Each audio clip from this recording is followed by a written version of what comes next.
Parquer son bateau à moteur dans le port de Morat coûte 2 à 3 fois plus cher que de le faire dans un port d'un autre canton qui touche aussi le lac de Morat. Pour Christine Jacob, c'est exagéré.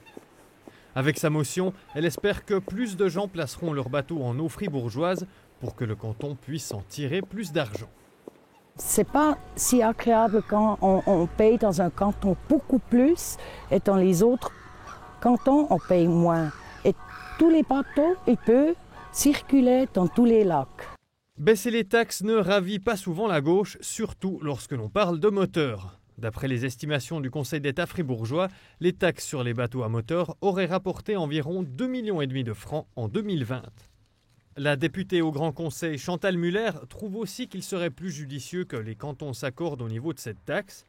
Mais moi je pense que le canton de Fribourg a quand même un rôle progressif ici, et puis je pense que c'est plutôt aux autres cantons d'adapter leur prix, parce que je pense que c'est le principe du principe pollueur, et puis je trouve que ce serait dans notre crise climatique un mauvais signe de baisser les prix pour les pollueurs. Le Grand Conseil empoignera ce dossier lors d'une des prochaines séances parlementaires. Difficile de savoir pour l'instant quel camp l'emportera. En 2020, il y avait 5 521 bateaux enregistrés sur le territoire fribourgeois. Les 2 tiers de ces embarcations sont motorisées.